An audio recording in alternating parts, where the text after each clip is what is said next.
नमस्कार मित्रांनो, केरळमधील जे काही वायनाड जिल्हा आहे त्या वायनाड जिल्ह्यातील एक गाव आहे मेपाडी. त्या गावात जे काही भूसंकलन झाले किंवा जे काही लँडस्लाईड झाले मित्रांनो, त्याच्यामुळं आत्तापर्यंत म्हणजे कसं जवळजवळ 300 लोक हे मृत्युमुखी पडले आहेत मित्रांनो. 200पेक्षा जास्त लोक हे मिसिंग आहेत म्हणजे गायब आहेत, त्यांचा कुठल्याही प्रकारे म्हणजे तपास लागला नाही. आणि तिसरी गोष्ट म्हणजे 200 ते 250 लोक हे इंज्युर्ड अवस्थेत आहेत मित्रांनो. त्यांच्या वेगवेगळ्या हॉस्पिटलमध्ये त्यांच्या सध्या उपचार चालू आहेत मित्रांनो. आणि दुसरी गोष्ट, हे जे काही लँडस्लाईड झाले मित्रांनो, त्याला कसं आहे जबाबदार म्हणजे माणूस आहे. तुम्ही म्हणताल जे काही लँडस्लाईड झाल्यामुळं किंवा जे काही भूसंकलन झाल्यामुळं मोठ्या प्रमाणात जीवितहानी झाली, त्याचा आणि आपला संबंध काय? तर त्याचा संबंध आहे मित्रांनो. का तर लोक काय करतात, जे काही आपल्या म्हणजे विकासासाठी किंवा स्वतःसाठी किंवा मोठमोठ्या कन्स्ट्रक्शनसाठी मोठ्या प्रमाणात जंगलतोड करतात. आणि जंगलतोड केल्यामुळं जे काही माती असते ते एका ठिकाणी घट्ट धरून राहत नाही मित्रांनो. आणि कसं आहे, ज्यावेळेस जंगल असेल किंवा झाडं असतील, ते झाडाची मुळं ती जी माती असते किंवा सॉईल असते त्यांची म्हणजे त्याला घट्ट आवळून धरते. त्याच्यामुळं कसं आहे, कुठेतरी त्या मातीला भेगा किंवा चिरा जात नाहीत.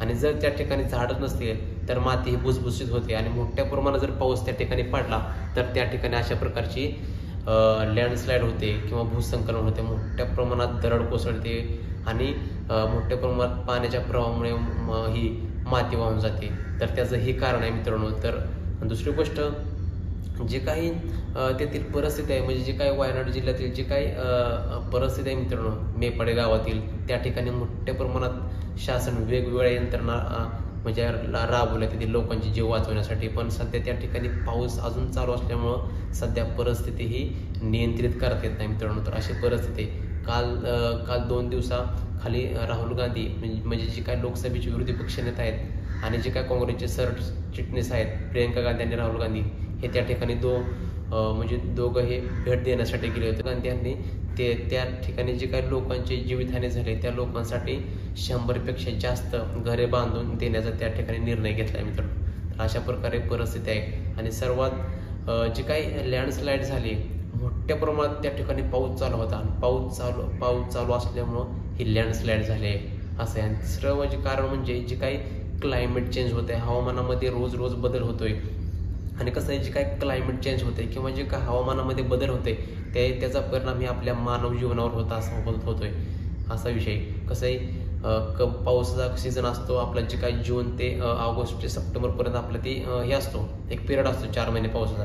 पण पाऊस कधीही आधीमध्ये कधी हिवाळ्यात कधी उन्हाळ्यात पाऊस पडतोय. का तर ह्याचं कसं आहे, क्लायमेट चेंज किंवा हवामानामध्ये बदल होते त्याच्यामुळे असं होतंय आणि त्याला मानवच कारणीभूत आहे. तर दुसरी गोष्ट, जे काही लँडस्लाईड होते किंवा जे काय अशा प्रकारचे भूसंकलन होते ते फक्त आपल्या वायनाडमधील जे काय जिल्हा, आपल्या केरळमधील जे काय वायनाड जिल्हा आहे त्या ठिकाणीच नाहीत, ते जगभरात अशा कित्येक म्हणजे घटना घडल्या आहेत. 24मध्ये घटना घडल्या आहेत. चायनामध्ये, इंडोनेशियामध्ये, अशा वेगवेगळ्या देशामध्ये अशा घटना घडल्यामुळे कित्येक लोकांचे, निष्पाप लोकांचे जीव बळी गेले आहेत. तर ह्याला म्हणजे कसं आहे, ह्याचे उपाय करण्यासाठी आपण काय करू शकतो, ह्या उपाय करण्यासाठी सर्वात महत्त्वाचं म्हणजे कसं, जे काही वृक्षतोड हे करणं कुठेतरी थांबवलं पाहिजे. म्हणजे कसं आहे, जे काही लोकांच्या म्हणजे विकासाच्या नावाखाली मोठ्या प्रमाणात जंगलतोड किंवा वृक्षतोड केली जाते ते कुठेतरी थांबवले पाहिजे. जर अशा घटना होत असतील तर त्याच्यावर म्हणजे कडक कायदे करणे गरजेचं आहे.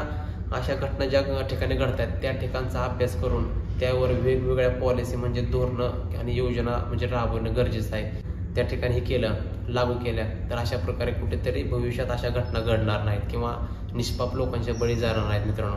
आणि सर्वात महत्त्वाचं म्हणजे ज्या ठिकाणी अशा घटना घडतात त्या ठिकाणी कसं त्याचं मॅपिंग म्हणजे सॅटेलाईटच्या ह्याने आधार घेऊन त्याचं मॅपिंग करणं गरजेचं आहे.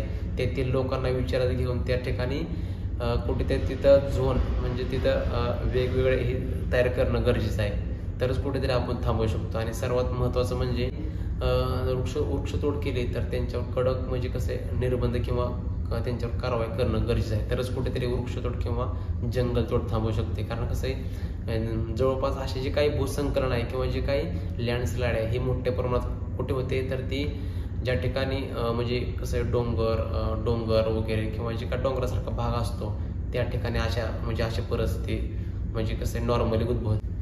तर मित्रांनो, जी काही परिस्थिती असे घडले, कित्येक लोकांचे जीव गेले, ह्याबद्दल तुम्हाला काय वाटतं तुम्ही सुद्धा कमेंट करून सांगू शकता.